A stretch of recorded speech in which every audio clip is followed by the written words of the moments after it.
अब आज वाली क्लास ऑनवर्ड जो टॉपिक शुरू करने लगे हैं दैट इज कॉन्टिन्यूटी। तो कॉन्टिन्यूटी बहुत सिंपल टॉपिक है अगर हमारी लिमिट्स में क्लैरिटी अगर बनी हो तो।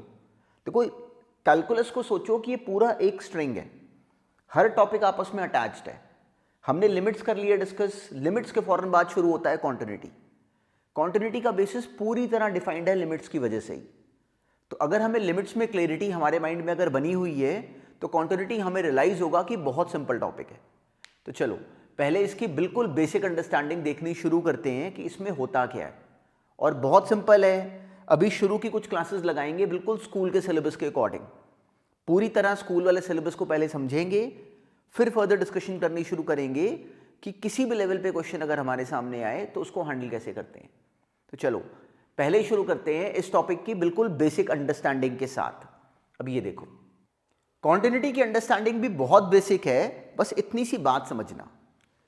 सोचो अगर हमें किसी ने कहा कि एक फंक्शन की कॉन्टिन्यूटी चेक करो at a point x is equal to a, तो आज के बाद बिल्कुल ध्यान में रखना कि कॉन्टिन्यूटी को या एक फंक्शन की ग्राफ को सोचो कि वो एक धागा है, सिंपल एक स्ट्रिंग है।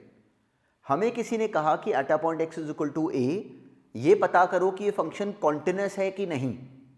तो एक्चुअली हमारा काम ये होता है कि ये पता करें कि उस पॉइंट a के ऊपर उस फंक्शन का धागा टूटा हुआ है कि जुड़ा हुआ है। अगर हम कोई एग्जांपल अगर अपने करे हुए काम से अगर याद करें तो ज़रा साइन एक्स के ग्राफ को याद करो। हमें डायरेक्टली क्लैरिटी है कि साइन एक्स का ग्राफ हम जानते हैं, साइन एक्स का ग्राफ ऐसा होता है और पीछे भी ऐसा। तो हमें क्लैरिटी है कि साइन एक्स का जो ग्राफ है उसको सोचो कि वो एक धागा है। तो हमें दिखता है कि साइन एक्स वाले फंक्शन का जो धागा है वो किसी भी पॉइंट पे टूट नहीं रहा। तो sin x is actually always a continuous function. Similarly, cos x is also always a continuous function. वो हमेशा continuous functions हैं। कोई भी हमें एल्जेब्रिक एक्सप्रेशन दी जाए, सिंपल एक पॉलिनोमियल, एल्जेब्रिक एक्सप्रेशन में मान लो कभी भी अगर हमारे सामने एक पॉलिनोमियल अगर आए तो हमें क्लैरिटी है कि एक पॉलिनोमियल हमेशा कॉन्टिन्यूस है। y इज इक्वल टू ई की पावर x का ग्राफ हमेशा कॉन्टिन्यूस फंक्शन है। इनको अगर ड्रॉ करा जाए तो हमें दिखेगा कि उसका धागा कभी नहीं टूटता, किसी पॉइंट पे भी ब्रेक नहीं हो रहा। तो अब सोचो कि साइन एक्स हो गया या कॉस एक्स हो गया या ई की पावर एक्स अगर हो गया, तो इनके ग्राफ्स तो हमें नोन हैं, तो हम देखते ही रिकॉग्नाइज कर गए कि ये फंक्शन कहीं भी नहीं ब्रेक कर रहा। पर जिन फंक्शंस के ग्राफ हम ना जानते हों, उनकी किसी पॉइंट पे अगर हमने टेस्टिंग करनी है कि उस पॉइंट पे उसका ग्राफ टूटता है कि नहीं, तो उसके लिए तरीका क्या यूज़ करें, अब वो समझते हैं। तो सोचो कि कोई पॉइंट है x is equal to a, उस पॉइंट के ऊपर अगर हमने चेक करना है कि उस फंक्शन का धागा टूटा हुआ है कि जुड़ा हुआ है, तो क्यों ना एक काम करें कि उस पॉइंट a के ऊपर हम जाएं लेफ्ट हैंड साइड से, मतलब लेफ्ट हैंड लिमिट निकालें, और जाएं राइट हैंड साइड से, मतलब उसकी राइट हैंड लिमिट निकालें at the point x is equal to a। तो सोचो इधर से जाने पे लग रहा है कि इसका ये जवाब आएगा, इस तरफ से भी आने पे लग रहा है कि इसका ये आंसर आएगा। अब सोच एग्जैक्टली उस पॉइंट पे आंसर अगर वही आ जाए तो ये गैप फिल हो गया और उस पॉइंट पे गारंटी हो गई कि इस फंक्शन का धागा ब्रेक नहीं हो रहा, जैसा कि मान लो इस फंक्शन के केस में हो रहा है। अगर हम क्या करें कि इस फंक्शन की इस पॉइंट पे अगर हम लेफ्ट हैंड लिमिट निकालें तो हमें लगता कि इसका ये जवाब आना चाहिए, राइट हैंड लिमिट निकालें तो हमें लगता कि इसका ये आंसर आना चाहिए। और एग्जैक्टली जब हम उस पॉइंट ए के ऊपर गए तो हमने देखा कि एग्जैक्टली उसका वही आंसर आ रहा है। तो हर तरफ से ये इस तरफ से लगा कि ये आंसर, इस तरफ से लगा कि ये आंसर, और एग्जैक्टली उस पॉइंट पे वही जवाब अगर आ गया तो फिर ये सारी स्ट्रिंग आपस में अटैच हो गया और ये फंक्शन इस पॉइंट के ऊपर कॉन्टिन्यूस हो गया। अब इसमें गड़बड़ कब होती, मान लो कोई पॉइंट अब x इक्वल टू a के ऊपर हमें दोनों साइड से लगता कि इस फंक्शन का आंसर ये होना चाहिए, इस तरफ से भी लगता कि इस फंक्शन का आंसर ये होना चाहिए, पर एग्जैक्टली उस पॉइंट के ऊपर फंक्शन का आंसर मान लो कुछ और हो जाए, ये मान लो इस फंक्शन का आंसर हो जाए इस पॉइंट के ऊपर। तो अब यहाँ पे इस फंक्शन के ग्राफ में इस पॉइंट पे ब्रेक लग गया। देखो इस पॉइंट पे धागा टूट गया क्योंकि इस पॉइंट पे फंक्शन की वैल्यू कुछ और है, हम इसको यहाँ से जोड़ नहीं सकते। तो हमें क्लैरिटी है कि इस पॉइंट पे ये वाला function at the point x is equal to a, this function is actually discontinuous. पर डिसकॉन्टिन्यूटी की बात करेंगे अभी और डिटेल में बाद में। सबसे पहले अपने माइंड में ये पिक्चर बनाओ कि अगर हमने पता करना है कि एक फंक्शन एक पॉइंट पे कॉन्टिन्यूअस है कि नहीं at a point x is equal to a, तो दोनों तरफ से लगना चाहिए कि उसका सेम आंसर आ रहा है, मतलब लेफ्ट हैंड लिमिट और राइट हैंड लिमिट आपस में बराबर हो। और साथ में अब नया पॉइंट ये कि वो फर्दर बराबर होनी चाहिए उस पॉइंट पे आने वाले वैल्यू ऑफ फंक्शन के। तो अब ऑनवर्ड्स इस बात को ध्यान में रखना, left hand limit at x is equal to a, मतलब हमें क्लैरिटी है limit x approaching a from minus side f x को बराबर होना चाहिए limit x approaching a from plus side f x को फर्दर बराबर होना चाहिए फंक्शन की वैल्यू एट दैट पॉइंट। ये है इस पूरे चैप्टर का बेसिस। इस मोमेंट ऑनवर्ड जितने भी क्वेश्चंस हम कॉन्टिन्यूटी में करेंगे डिस्कस, हर एक क्वेश्चन में हम एग्जैक्टली इसी बात को अब ऑनवर्ड्स यूज करेंगे। हमें किसी ने भी कहा कि चेक करो कि एक फंक्शन एक पॉइंट पे कॉन्टिन्यूस है कि डिसकॉन्टिन्यूस, तो उस पॉइंट पे हम उस फंक्शन की लेफ्ट हैंड और राइट हैंड लिमिट निकालेंगे और फर्दर उस पॉइंट पे फंक्शन की वैल्यू भी निकालेंगे। तो उसके कॉन्टिन्यूस होने के लिए इन तीनों को आपस में इक्वल होना चाहिए। तो अब जरा सोच के देखो कि कॉन्टिन्यूटी एट अ पॉइंट को डिस्कस करते समय अगर सोचो ध्यान से, तो इसमें लिमिट्स ही एक्चुअली पूरी तरह फिर से यहाँ पे एक्सटेंड हो रहा है। तो कहीं से भी ये टॉपिक अब नया टॉपिक नहीं है, लिमिट्स का ही फर्दर एक्सटेंशन है। पर इंटरेस्टिंगली अब हम लोग समझने वाले हैं कि लिमिट्स को करने का हमें फ़ायदा कैसे हुआ। उसके थ्रू अब हम ये पता करना शुरू हो गए कि एक फंक्शन एक पॉइंट पे कॉन्टिन्यूस है कि डिसकॉन्टिन्यूस। तो कॉन्टिन्यूटी के लिए at a point x is equal to a, this is the only condition for a function to be continuous at a point x is equal to a. इसका क्या benefit है, इसको कैसे यूज करना है, वो भी देखना शुरू करेंगे। पहले ऑब्जर्व करते हैं कि डिसकॉन्टिन्यूटी कैसे कैसे की हो सकती है। तो अब ये पॉइंट भी बस देखो पहले। अब देखो दो सिचुएशंस हो सकती हैं, या ऐसे बोल दो कि दो तरीके हो सकते हैं जिससे कि एक function at a point x is equal to a discontinuous हो जाए। डिसकॉन्टिन्यूस होने का मतलब क्या हुआ कि उस फंक्शन का धागा सोचो टूट जाए वहां पे। तो अब टूटने के दो तरीके हो सकते हैं। एक तरीका तो ये कि दोनों तरफ से हमें लगे, लेफ्ट हैंड साइड से जाने पे या राइट हैंड साइड से जाने पे, दोनों तरफ से हमें लगे कि उसका आंसर सेम आएगा। दोनों तरफ से लग रहा है कि ये आंसर आएगा। मान लो किसी फंक्शन की हमने लेफ्ट हैंड लिमिट निकाली एट अ पॉइंट, हमें लगा कि उसकी लेफ्ट हैंड लिमिट लग रहा है कि 2 आएगी। राइट हैंड लिमिट निकाली, वो भी हमें लग रहा है कि 2 आएगी। दोनों तरफ से हमें लग रहा है कि इसका आंसर 2 आना चाहिए। पर एग्जैक्टली उस पॉइंट पे सोचो वैल्यू ऑफ फंक्शन कुछ और हो जाए। कोई एग्जांपल अगर लें, मान लो वैल्यू ऑफ फंक्शन 10 हो जाए, तो हमें क्लैरिटी कि वहाँ पे मिसमैच आ गया। दोनों तरफ से लग रहा है कि आंसर आएगा, पर उस पॉइंट पे आंसर कुछ और है। तो उस पॉइंट पे उस फंक्शन का धागा ब्रेक हो जाता। तो this is first type of discontinuity. जैसा सोचो कि ये रहा इस ग्राफ में, वैल्यू ऑफ फंक्शन सोचो कुछ और हो जाए। कोई अगर मान लो हम एग्जांपल अगर ऑब्जर्व करें, मान लो एफ एक्स किसी ने फंक्शन डिफाइन करा x square minus 1 upon x minus 1 when x is not equal to 1 and is equal to 10 when x is equal to 1। तो अगर हम इस फंक्शन एफ एक्स की लिमिट निकालें एट एक्स अप्रोचिंग 1, तो दोनों तरफ से लिमिट निकाले जाने पे उसका आंसर सिंपली बन जाता 2, x square minus 1 upon x minus 1। 0 by 0 का सिंपल सा क्वेश्चन। इसकी हमने लिमिट निकाली तो वो 2 आ रही है।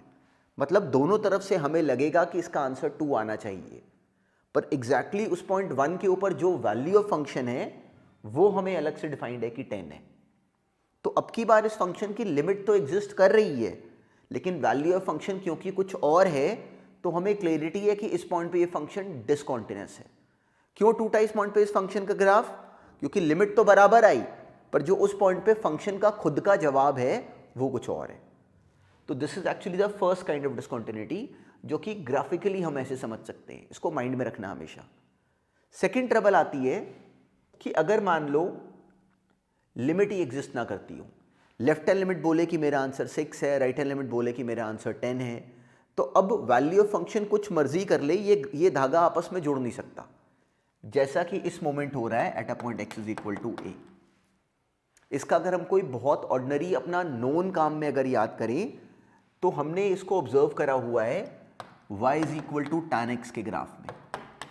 अगर याद करो तो हमें tan x का ग्राफ हम जानते हैं, हमें क्लियरिटी कि tan x का जो ग्राफ बनता है वो सिंपली ऐसा ग्राफ बन जाता है।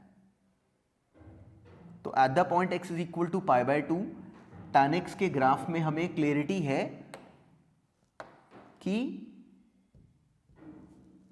इस पॉइंट पाई बाय 2 के ऊपर, एग्जैक्टली इस पॉइंट पाई बाय 2 के ऊपर हमें लेफ्ट हैंड लिमिट अगर निकालें तो वो आ रही है इन्फिनिटी, राइट हैंड लिमिट अगर हम निकालें तो वो आ रही है माइनस इन्फिनिटी। तो उस पॉइंट π/2 पे इस फंक्शन का जवाब कुछ मर्जी हो ले, ये धागे आपस में कनेक्ट नहीं होंगे। तो इसलिए this function is discontinuous at the point x is equal to π/2। Why? Because left hand limit at x is equal to π/2 is not equal to right hand limit at x is equal to π/2।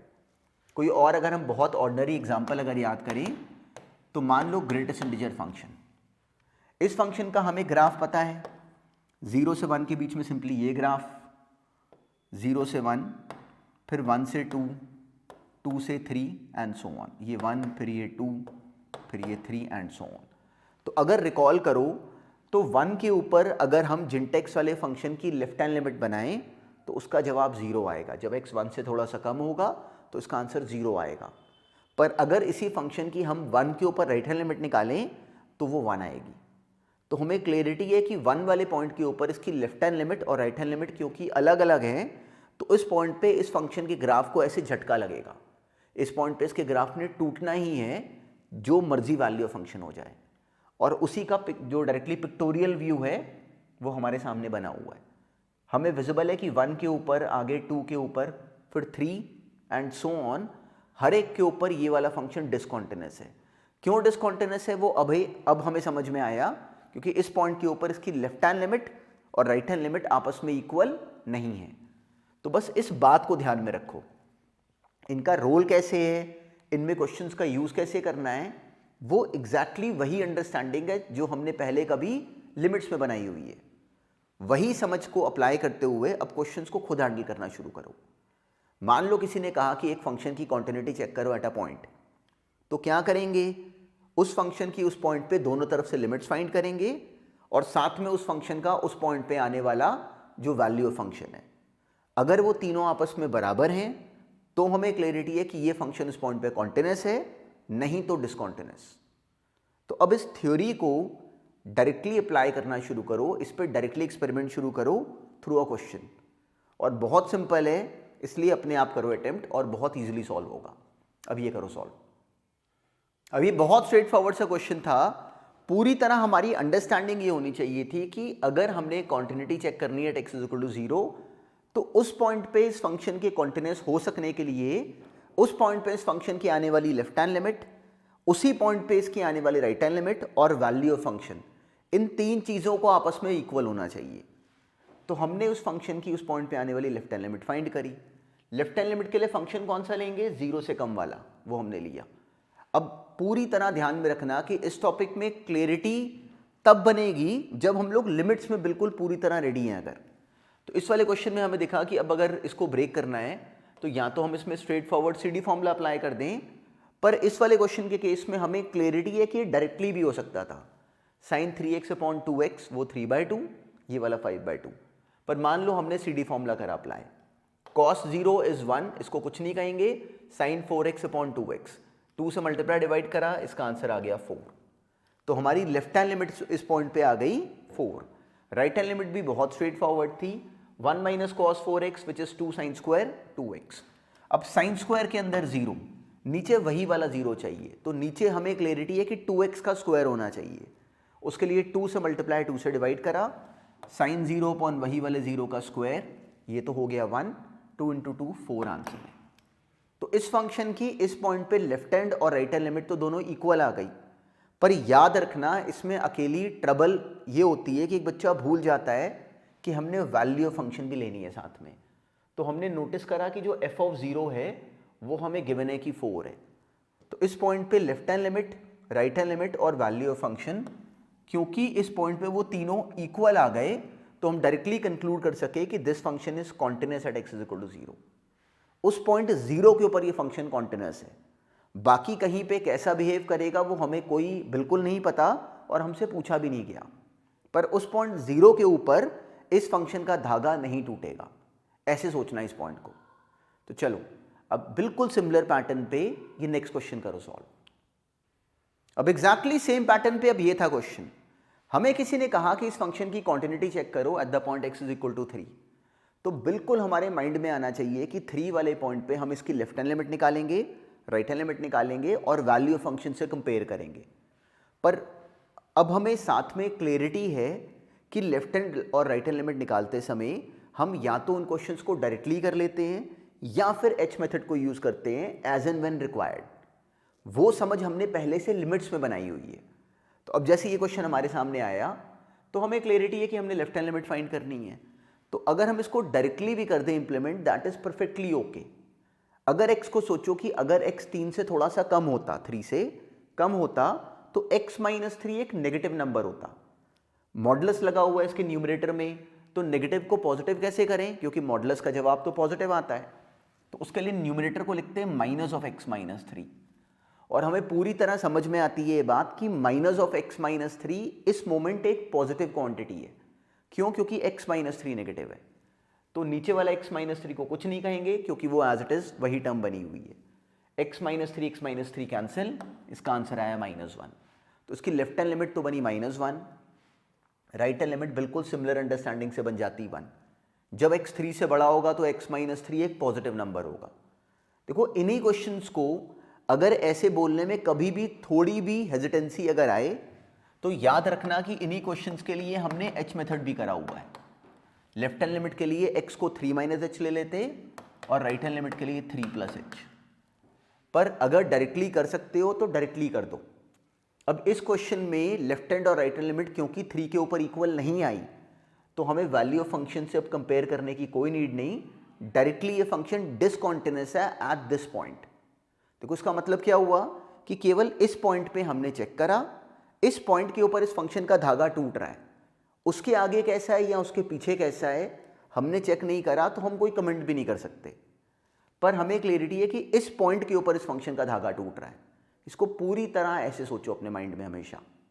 अब next करो solve. इतनी सी understanding है actually इस पूरे topic की। तो जब एक बार इस बात पे हमारी क्लियरिटी बन जाए फिर एक्चुअली हर क्वेश्चन सिंपल है। अब इस वाले क्वेश्चन में किसी ने कहा कि इसकी कॉन्टिन्यूटी चेक करो at x is equal to 1। तो हमें क्लियरिटी है कि पहले हमने इसकी लिमिट फाइंड करनी थी। जो इसका फॉर्मेट है वो हमें नोन है x की पावर n माइनस a की power n upon x minus a, n into a की पावर n माइनस 1। मतलब इसकी लिमिट तो आ गई n, पर वैल्यू ऑफ फंक्शन गिवन है n माइनस 1। तो ये फंक्शन इस पॉइंट के ऊपर डिसकॉन्टिन्यूअस है। तो देखो इसको बोलने का तरीका एक्चुअली कितना सिंपल है। अब नेक्स्ट करो। अब इस क्वेश्चन का पैटर्न भी बहुत सिंपल था, पर इसमें एक छोटी सी मिस्टेक होने की पॉसिबिलिटी थी। जब हमने 0 पे इसकी लिमिट फाइंड करनी थी तो जिस बच्चे से गलती होती इस क्वेश्चन में वो इसकी टर्म को ये बना लेता। अब उसको लगता कि साइन के अंदर 1/x और नीचे 1/x, तो इसका वो गलती से आंसर 1 लिखता। तो अगर हमने ये करा तो ये इस क्वेश्चन में होने वाली सबसे ऑर्डिनरी मिस्टेक थी। तो ये मिस्टेक ना हो उसके लिए हमने स्ट्रांगली लिमिट्स में बेस बनाया हुआ है कि हमें समझ में आता है कि साइन के अंदर 0 होना चाहिए और नीचे वही वाला 0। इस क्वेश्चन में नोटिस करो कि अब की बार जो इस वाले क्वेश्चन का फॉर्मेट था उसमें साइन 1/0, मतलब ये बना इन्फिनिटी और बाहर मल्टीप्लाई कर रहा था 0। तो लिमिट्स में हमने याद करा हुआ है कि सबसे पहले लिमिट के क्वेश्चन में उसकी फॉर्म चेक करते हैं। इसमें अगर रियलाइज करो तो ये साइन ऑफ सम नंबर है। साइन का आंसर किसी भी वैल्यू के लिए हमेशा वैरी करेगा -1 से 1 के बीच में। तो इसकी लिमिट क्या होगी? कोई लिमिट नहीं, पर जो भी आंसर बनेगा किसी मोमेंट भी वो -1 से 1 के बीच में आने वाला कोई फाइनाइट नंबर होगा। तो एक फाइनाइट नंबर मल्टीप्लाई कर रहा है 0 के साथ, तो 0 into any finite number is 0। देखो इस क्वेश्चन में किसी बच्चे को कहीं ये गलती से लग जाए कि इसका फॉर्मेट 0 इंटू इन्फिनिटी वाला है, तो ऐसा नहीं है। साइन ऑफ इन्फिनिटी क्या बनेगा? जो मर्जी आंसर आए वो हमेशा ऑसिलेट करता रहेगा बिटवीन -1 to 1। वो मल्टीप्लाई कर रहा है 0 के साथ, तो 0 इंटू सम फाइनाइट नंबर जो कि फिक्स नहीं है को मल्टीप्लाई करे जाने पे आंसर वुड बी गारंटेड आ 0। तो इसकी जो लिमिट थी दैट वाज 0, जो वैल्यू ऑफ फंक्शन थी वो थी 1, तो ये बन गया डिसकंटिन्यूअस। तो इनका बेसिस इतना सिंपल है। अब नेक्स्ट करो सॉल्व। देखो एक बार जब ये थॉट बन जाए हमारे माइंड में कि कॉन्टिन्यूटी के हर क्वेश्चन में एक्चुअली जो अंडरलाइंग स्टोरी है वो पूरी तरह लिमिट्स के ऊपर डिपेंडेंट है, फिर हम इस टॉपिक में अचानक कॉन्फिडेंट हो जाते हैं क्योंकि हमने लिमिट्स बहुत ध्यान से करा हुआ है। तो इस बात को बस ध्यान में रखना। अब मान लो किसी ने हमें ये क्वेश्चन दिया और बहुत सिंपल था और ईजिली हुआ होगा। हमें किसी ने कहा कि इसकी कॉन्टिन्यूटी चेक करो at x is equal to 0। तो हमें समझ में आता है कि limit at x is equal to 0 को हमने कंपेयर करना है इस फंक्शन की वैल्यू एट 0 के ऊपर। वो हमें एफ ऑफ 0 गिवन है इस क्वेश्चन में। तो हमारा काम क्या बचा, बस ये लिमिट का क्वेश्चन सॉल्व करना। डायरेक्टली हमने सी डी फॉर्मूला अप्लाई करा, 2 sin c plus d by two sine d minus c by two. Sine के अंदर 0, नीचे वही वाला 0 बनना चाहिए। तो हमने इस डिनोमिनेटर वाले एक्स स्क्वायर को तोड़ लिया, a plus b by two into b minus a by two से हमने मल्टीप्लाई डिवाइड करा। अब हमें क्लियरिटी है कि साइन के अंदर 0 और नीचे वही वाला 0, यहाँ पे भी साइन के अंदर 0 और नीचे वही वाला 0, ये दोनों हो गए 1, एक 2 और एक 2 cancel, b square minus a square by two. तो इस फंक्शन की इस पॉइंट पे जो लिमिट बनी that is b square minus a square by two, वही वैल्यू ऑफ फंक्शन है, इसलिए this function is continuous at x is equal to 0। तो इसका पैटर्न इतना सिंपल है, बस इसको सही ऑब्जर्व करने की समझ बननी चाहिए। फिर इस टॉपिक में सारे क्वेश्चंस का जो बेसिस है दैट इज एक्चुअली लिमिट्स। अब नेक्स्ट करो सॉल्व। अब एग्जैक्टली सेम पैटर्न पे अब ये था क्वेश्चन।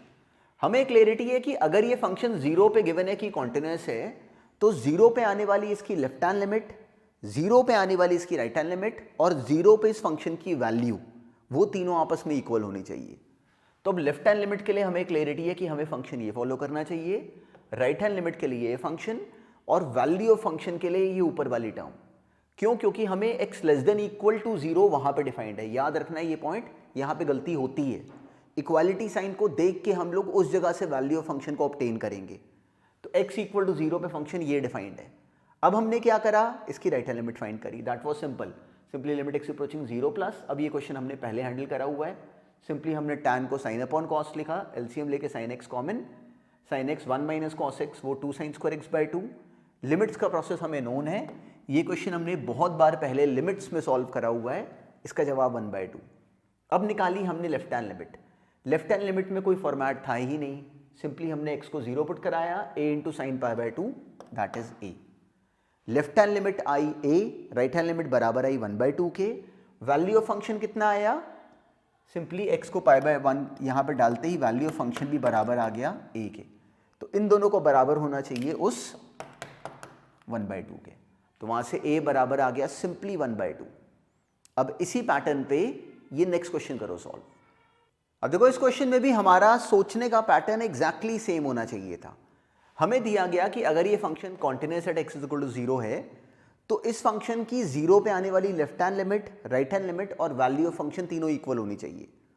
तो हमें क्या करना चाहिए, तीनों लिमिट्स को हम इंडिविजुअली सॉल्व कर दें।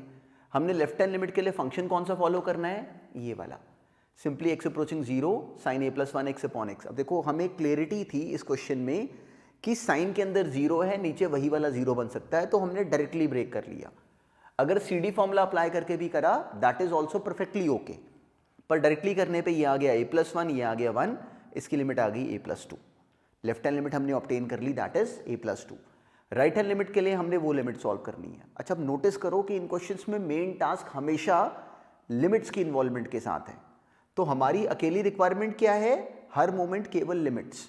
इस क्वेश्चन का फॉर्मेट क्या था, 0 बाई 0, तो हम 0 बाई 0 को हटाने के लिए हमने इसके न्यूमरेटर को रैशनलाइज कर लिया, x plus b x square minus x, x x cancel, denominator में b इंटू एक्स की power 3/2, x plus b x square under root के अंदर रूट x हमने बाहर कॉमन लिया, इसमें से भी x बाहर कॉमन ले लिया, हमारे पास टर्म ये बन गई x plus b x square, root x बाहर कॉमन, एक्स स्क्वायर यहाँ आ गया, b x square cancel, simply हमारी टर्म बन गई 1 upon root of b x, 1 plus root b x plus 1। अब नोटिस करो कि न्यूमिनेटर में 1 है, डिनोमिनेटर में अब सिंपली 0 फिल करा, वो आ गया 1 प्लस 1 2, हमारी लिमिट बन गई 1 बाई 2। लेफ्ट हैंड लिमिट थी a plus 2, right hand limit आ गई 1 बाई 2। बस b को 0 नहीं होना चाहिए, क्यों? क्योंकि अगर b 0 हो गया तो शुरू में ही डिनोमिनेटर वैनिश हो जाता, जो कि नहीं होना चाहिए। तो इस केस में हमें दिखा कि राइट हैंड लिमिट b की किसी वैल्यू के लिए भी 1 बाई 2 आ गई, तो a प्लस 2 को बराबर होना चाहिए 1 बाई 2 के, उसे बराबर होना चाहिए वैल्यू ऑफ फंक्शन के 0 के ऊपर, जिसका नाम हमें दिया गया है कि c है। तो c डायरेक्टली आ गया 1 बाई 2, a बराबर आ गया minus 3 by 2, b is not equal to 0 but b is any real number, b belongs to any real number, बस b को 0 नहीं होना चाहिए। ये बनता हमारा इस क्वेश्चन का कंप्लीट सॉल्यूशन। तो इसको हैंडल करने का प्रोसेस भी ऑब्जर्व करो कि एग्जैक्टली सेम है। तो हमने बस उस बात पे जो मर्जी क्वेश्चन आ जाए उसको सही तरीके से लिखना और प्रॉपरली हैंडल करना है। अब नेक्स्ट करो सॉल्व। अब इस क्वेश्चन में अंडरस्टैंडिंग का पैटर्न बहुत इंपॉर्टेंट है, इसको ध्यान से नोटिस करना और ये पॉइंट ध्यान में रखना। देखो हमें जब इस क्वेश्चन को सॉल्व करने को कहा जाता है तो हमारे माइंड में ये पिक्चर आती है कि जब x अप्रोच करेगा 0 को तो 1/x अप्रोच करेगा इन्फिनिटी को, which is correct. The only trouble is this कि हम ये नहीं सोच पाते कि जब x अप्रोच करेगा 0 को माइनस साइड से तो 1/x अप्रोच करेगा माइनस इन्फिनिटी को। अब जब x 0 से जस्ट कम है, मतलब x सोचो माइनस पॉइंट समथिंग है, तो 1/- माइनस पॉइंट समथिंग का जवाब क्या बनता? Minus infinity. लेकिन जब x अप्रोच करता 0 को प्लस वाली साइड से तो 1/x अप्रोच करता इन्फिनिटी को। तो अब इस डिफरेंस का यूज समझना। इस क्वेश्चन में जब हम निकालने गए इसकी लेफ्ट हैंड लिमिट, हमने ये डिजाइन बनाया 2 × e⁻1/x - 3 अपॉन ये एक्सप्रेशन। अब हमें पूरी तरह हर क्वेश्चन में बार बार हमने सुना है कि हमारे एंड पे करने वाला मेन टास्क ये होता है कि सबसे पहले हम उस सवाल की फॉर्म जज करें। अब हमने नोटिस करा, देखो e की पावर में जब x अप्रोच कर रहा है 0 को माइनस साइड से तो जो ये 1/x है ये अप्रोच कर रहा है माइनस इन्फिनिटी को। तो जो ये टर्म बनी हुई है e की पावर 1/x, बस इसके बारे में सोचो। एक तरह से ये e की पावर माइनस इन्फिनिटी है, जो टर्म बनी पड़ी है ये e की पावर माइनस इन्फिनिटी है। e की पावर माइनस इन्फिनिटी का मतलब क्या बन गया? 1/e की पावर इन्फिनिटी। ये क्या बना? इन्फिनिटी। 1/इन्फिनिटी क्या बना? 0। तो बिना कुछ भी करे अगर नोटिस करो तो जो ये एक्सप्रेशन e की पावर 1/x यहां इस मोमेंट बनी हुई है ये एक्चुअली 0 है, ये इन्फिनिटी नहीं थी। e की पावर में माइनस इन्फिनिटी आ रहा है, क्यों? क्योंकि x अप्रोच कर रहा है 0 को माइनस साइड से। 1/x क्या बना? Minus infinity. e की पावर माइनस इन्फिनिटी का मतलब क्या हो गया? 1/e की पावर इन्फिनिटी मतलब 0। तो ये सिंपल 0 - 3/0 + 6 लिखा हुआ है। इस क्वेश्चन में इस मोमेंट कोई इनडिटर्मिनेट फॉर्म थी ही नहीं, तो डायरेक्टली जवाब क्या बना? -3/6 विच इज -1/2। ये बना अपना कंप्लीट फाइनल आंसर इसकी लेफ्ट हैंड लिमिट का। यही जगह थी जहां पे की गड़बड़ होती। इस क्वेश्चन में गलती क्या होती कि क्योंकि हमें ये कहा नहीं गया कि left hand right hand limit निकालो, तो हम लोग टेम्प्ट होते कि डायरेक्टली लिमिट निकालें, तो हम लोग लेफ्ट हैंड लिमिट वाली बात को मिस कर जाते। तो इट इज़ वेरी इंपॉर्टेंट, ये डिज़ाइन अपने माइंड में रखना शुरू करना। जब निकाली हमने इसकी राइट हैंड लिमिट, अब की बार थी ट्रबल।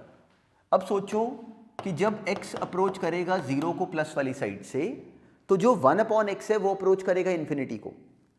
तो जो e की पावर 1/x होगा वो e की पावर इन्फिनिटी बना, मतलब कि इन्फिनिटी। तो इस क्वेश्चन में राइट हैंड लिमिट निकालते समय जो फॉर्म है वो है इन्फिनिटी -3/इन्फिनिटी + 6। तो इन्फिनिटी बाय इन्फिनिटी को हम ठीक कैसे करते हैं? ऊपर नीचे हाईएस्ट इन्फिनिटी के रीजन से डिवाइड करके इन्फिनिटी बाय इन्फिनिटी को हटाने की करते हैं। तो हमने ऊपर नीचे e की पावर 1/x से डिवाइड करा लिया। अब ये क्या बना? 2 - 3/इन्फिनिटी।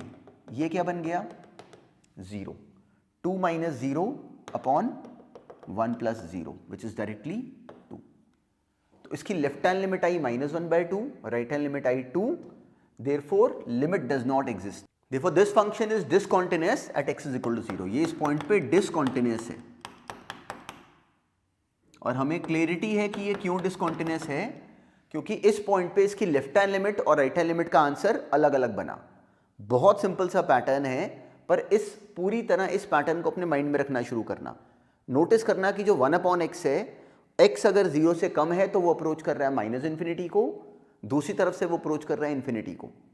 तो उसके पावर में जाने पे देखो कितनी इजीली पूरी कहानी बदल गई। चलो इसी पैटर्न पे नेक्स्ट क्वेश्चन भी अपने आप सोचो। बहुत सिंपल है, पर जो लैंग्वेज दी जाए उस लैंग्वेज की वजह से कंफ्यूज ना होना, उसको एंड तक अपने आप बोलने की कोशिश करना कि वो हमसे पूरी तरह हैंडल हो पाए। अब ये करो सॉल्व। अब इस क्वेश्चन की लैंग्वेज इस मोमेंट तो बिल्कुल स्ट्रेट फॉरवर्ड थी। हमने अगर 1 पे इस फंक्शन की कॉन्टिन्यूटी को चेक करना है तो हमें क्लैरिटी है कि 1 से पहले फंक्शन ये वाला, 1 के बाद फंक्शन ये वाला। तो 1 से पहले जो हम लिमिट निकालेंगे इसकी लेफ्ट हैंड लिमिट, उसके लिए हमने x² + 1 को यूज करा, उसकी लिमिट आ गई 2। राइट हैंड लिमिट निकाली, वो आ गई इसकी 2 के ऊपर डायरेक्टली 2। वैल्यू ऑफ फंक्शन हमने एफ ऑफ 1 भी निकाला, वो भी सिंपली कहाँ से निकालेंगे, इक्वालिटी साइन देखो यहाँ पे है, तो एफ ऑफ 1 हमने यहाँ से बनाया, वो भी आ गया 2। Left hand limit, right hand limit, value of function तीनों बराबर, फंक्शन 1 के ऊपर तो कॉन्टिन्यूअस है। अब बारी आई 2 की, तो अब हमने 2 पे निकाली इसकी लेफ्ट हैंड लिमिट, वो सिंपली 2 पे लेफ्ट हैंड लिमिट कहाँ से बनाएंगे, 2 से जस्ट कम फंक्शन से, जो कि इस केस में हमें क्लियर था कि वो ये 3 माइनस एक्स है। सिंपली 3 माइनस 2, कोई ट्रिक नहीं, वो आ गई 1। राइट हैंड लिमिट निकाली हमने 2 पे, 2 से बड़े फंक्शन से, 4x plus 1 which is 2, 4 into 2, 8 plus 1 9। तो left hand limit right hand limit के बराबर नहीं आई, तो हमें क्लियरिटी है कि दोनों आपस में बराबर नहीं है, फंक्शन 2 के ऊपर डिसकॉन्टिन्यूअस है। अब एक लैंग्वेज समझना, हमने ये क्वेश्चन तो कर लिया सॉल्व। कई बार इसी क्वेश्चन को बोलने का एग्जामिनर का ढंग ऐसे का होता है, वो हमें ये लैंग्वेज देते हैं, वो कहते हैं कि इस फंक्शन की कॉन्टिन्यूटी को डिस्कस करो बिटवीन 0 से 4। अब सोचो ये लैंग्वेज ना दी होती, हमें ये ना गिवन होता, हमें ये दिया गया होता, हमें कहा गया होता कि इस फंक्शन की कॉन्टिन्यूटी को डिस्कस करो 0 से लेके 4 के बीच में। मतलब हमने एक्चुअली ये पता करना है कि इस फंक्शन को अगर ड्रॉ करा जाए पूरा 0 से 4 के बीच में, तो किन किन पॉइंट्स पे ये वाला फंक्शन डिसकॉन्टिन्यूअस होने का चांस है, कहां कहां पे ये वाला फंक्शन टूट रहा है इसका धागा। तो अब सबसे पहले एक बात सोचो, 0 से 1 के बीच में हमें दिखता है कि सिंपल एक पॉलिनोमियल फंक्शन है, ये हम जानते हैं कि हमेशा कॉन्टिन्यूअस, तो कोई ट्रबल नहीं आ रही। 1 से 2 के बीच में भी एक पॉलिनोमियल है 3 माइनस एक्स, 2 प्लस 4, 2 से 4 के बीच में भी एक पॉलिनोमियल, तो 0 से 1 कोई ट्रबल नहीं है, 1 से 2 कोई ट्रबल नहीं है, 2 से 4 कोई ट्रबल नहीं है। तो अगर हमें लैंग्वेज ये दी गई होती, तो हम सबसे पहले ये जज करते कि इस फंक्शन का किस पॉइंट पे डिसकॉन्टिन्यूअस होने का रिस्क है, कहाँ कहाँ पे गड़बड़ हो सकती है। तो हमें सबसे पहले आइडेंटिफाई करना पड़ता कि कहाँ कहाँ पे चेक करें कॉन्टिन्यूटी। तो हम ये डिफाइन करते कि देखो 1 से पहले फंक्शन कोई और है, 1 के बाद कोई और है, इसलिए 1 पे हमें चेक करना चाहिए, क्योंकि क्या पता 1 से पहले वैल्यू कोई और आ रही हो और 1 के बाद कोई और हो जाए। सिमिलरली ऐसा ही हम 2 पे भी करेंगे, क्यों, क्योंकि 2 से पहले फंक्शन कोई और है, 2 के बाद कोई और है। तो अगर हमें इस क्वेश्चन में लैंग्वेज ये दी गई होती, तो भी हम इसकी कॉन्टिन्यूटी 1 और 2 पे चेक करते, और फाइनली जवाब क्या देते कि देखो ये फंक्शन 0 से 1 तक कॉन्टिन्यूअस है, 1 पे भी कॉन्टिन्यूअस है, फिर 1 से 2 भी पूरा कॉन्टिन्यूअस है, गड़बड़ कहाँ पे हुई, अकेले 2 पे। तो हमारा आंसर क्या बनता finally, the function is continuous at all points between 1 and 4, in fact 0 से 4 एक्सेप्ट 2। तो इस फंक्शन का धागा हर पॉइंट पे स्मूथली चल रहा है, कहीं नहीं टूट रहा, बस एक पॉइंट 2 को छोड़ के। ये हमारा उस सवाल का फाइनल जवाब बनता, अगर इसी क्वेश्चन की लैंग्वेज अगर ऐसे की होती तो चलो अब इस बात को बस अपने माइंड में रखना कि अगर कहा जाए कि डिस्कस करो इस फंक्शन की कॉन्टिन्यूटी, तो क्या करोगे, सबसे पहला काम ये करोगे कि आइडेंटिफाई करोगे कि यहां यहां हमें चेक करना चाहिए। देखो इस क्वेश्चन में एक बात और ध्यान में रखना, इस क्वेश्चन में 0 से 1 के बीच में कोई ट्रबल नहीं हो रही, पर ऐसा होना भी जरूरी नहीं है, क्या पता बीच में भी ट्रबल हो, फिर हमें वो पॉइंट्स भी अपने आप आइडेंटिफाई करने पड़ते अपनी समझ लगा के। पर स्कूल के लेवल पे जो क्वेश्चंस फेस करोगे उसमें कोई ट्रबल नहीं आएगी, वो ऐसे सिंपल से ही होंगे। तो इसी बात का यूज करते हुए नेक्स्ट क्वेश्चन भी जरा अपने आप कंप्लीट करो। अब ये करो सॉल्व। अब देखो इस क्वेश्चन में हमें कहा गया कि ये फंक्शन अगर हमेशा कॉन्टिन्यूअस है, मतलब इस फंक्शन का सोचो कि अगर हम विजुअलाइज करें तो इस फंक्शन को ड्रॉ करे जाने पे इसका धागा कभी भी नहीं टूट रहा। तो अब अगर एक बात नोटिस करें कि -1 से पहले तो ये फंक्शन सिंपल 4 है विच इज कॉन्टिन्यूअस, सिंपल एक नंबर 4 आ रहा है। -1 के से 0 के बीच में ये एक पॉलिनोमियल है, तो वो भी डायरेक्टली कॉन्टिन्यूअस है। 0 से बड़ा होने पे भी cos x है विच इज अगेन कॉन्टिन्यूअस। तो किन किन पॉइंट्स पर रिस्क है कि इसका धागा टूट सकता है, मतलब किन किन पॉइंट्स पे ये चांस है कि ये फंक्शन डिसकॉन्टिन्यूअस हो जाए, तो हमने पहले वो पॉइंट्स आइडेंटिफाई करे। वो पॉइंट है जहां पे कि ये फंक्शन चेंज हो रहा है। तो ऐसा पहला पॉइंट था -1, और सिमिलरली ऐसा अगला पॉइंट था 0। 0 से पहले फंक्शन कुछ और 0 के बाद कुछ और। तो अगर हम ये गारंटी कर दें कि ये फंक्शन 0 और -1 पे कॉन्टिन्यूअस है, तो फिर ये हमेशा कॉन्टिन्यूअस हो गया। तो अब बारी बारी इन पॉइंट्स को हमें पकड़ना चाहिए था। तो अगर हमें दिया गया कि ये फंक्शन हमेशा कॉन्टिन्यूअस है, तो it should be continuous at x is equal to -1, continuous at x is equal to -1। ऐसा होने के लिए रिक्वायरमेंट क्या होगी कि -1 पे जो इसकी लेफ्ट हैंड लिमिट आए वो बराबर हो राइट हैंड लिमिट और वैल्यू ऑफ फंक्शन के। अब निकाली हमने -1 पे लेफ्ट हैंड लिमिट, वो तो आ गई 4। -1 पे राइट हैंड लिमिट निकाली, उसके लिए हमने फंक्शन फॉलो करा सिंपली ax² प्लस बी, तो वो सिंपली आ गया a इंटू -1 का square plus b, right hand limit आ गई a plus b. Value of function कहाँ से बनाएंगे? इक्वालिटी साइन से, वो देखो यहाँ बना हुआ है। तो f ऑफ -1 कितना आ रहा है? 4। वहाँ से बनी हमारी पहली इक्वेशन की a प्लस बी को 4 होना चाहिए। ये बनी पहली इक्वेशन। क्यों बनी? ताकि कि ये फंक्शन -1 के ऊपर कॉन्टिन्यूस हो जाए। अब बारी आई 0 की। 0 पे लेफ्ट हैंड लिमिट निकालने के लिए फंक्शन कौन सा लेंगे? 0 से जस्ट कम वाला, वो ax² प्लस बी है। सिंपली a इंटू 0 का स्क्वायर प्लस बी, वो आ गया b। लेफ्ट हैंड लिमिट आ गई b। 0 पे राइट हैंड लिमिट के लिए फंक्शन कौन सा बनेगा? cos x। cos 0 बनाया, that is 1। Left hand limit right hand limit के बराबर, वहां से b बराबर आ गया 1 के। b आ गया 1, उसमें a हमने डाला तो a आ गया 3। तो ये क्वेश्चन इतना ऑर्डिनरी है, बस हमारे माइंड में ये पिक्चर बननी चाहिए कि अगर दिया जाए कि ये फंक्शन अगर कॉन्टिन्यूस है इस कंप्लीट इंटरवल में, तो उस सवाल में हमारा पहला काम क्या होता है कि वो पॉइंट्स आइडेंटिफाई करो जहां पे कि हमने कॉन्टिन्यूटी को चेक करना है। उसके बाद उन पॉइंट्स पे चेक कर दो साथ साथ, जैसा हमने अभी करा -1 और 0 के लिए। तो इस बात को पूरी तरह अपने माइंड में रखना। बहुत सिंपल स्टोरी है, पर इसका एग्जीक्यूशन हमसे खुद से सही होना चाहिए। चलो अब नेक्स्ट देखते हैं। अब आज वाली क्लास में हमने जस्ट कॉन्टिन्यूटी के बेसिक्स को समझ के उसके क्वेश्चंस को डील करना शुरू करा। देखो यही स्किल है, हमें समझ में आना चाहिए कि कॉन्टिन्यूस होने का मतलब क्या होता है, कि एक फंक्शन का धागा कभी नहीं टूट रहा। तो अगर हमें एक पॉइंट पे चेक करने को कहा जाए तो हम चेक कर सकते हैं left hand limit, right hand limit और वैल्यू ऑफ फंक्शन तीनों को आपस में पूरी तरह जज करके। कभी अगर कहा जाए कि एक इंटरवल में जज करो कि ये फंक्शन कॉन्टिन्यूस है कि नहीं, तो भी हमें क्लैरिटी है। पहला काम क्या करेंगे, वो पॉइंट्स देखेंगे जहां पे कि हमें रिस्क लग रहा है कि ये फंक्शन डिसकॉन्टिन्यूस हो सकता है, फिर उन पॉइंट्स पे चेक कर लेंगे जैसे हम पहले ही करते हैं। तो जो आज भी क्वेश्चंस करे इनको रिवाइज करो, जो साथ में क्वेश्चंस मिलते हैं उनको अटेम्प्ट करो। देखो जो मेन टास्क है अभी इस काम को समझने का, ये this is the first step. ये हमारी लर्निंग नहीं है, हमारी लर्निंग होती है हमारे क्वेश्चंस को अपने आप करने पे। तो उस प्रोसेस से अपने आप को कभी ना रोको, that is the main task. ये मेन टास्क नहीं है, ये तो केवल हम लोग समझ रहे हैं कि क्या करना पड़ सकता है हमें, पर अभी वो करना खुद होता है। क्वेश्चंस हमें सुन के नहीं आने।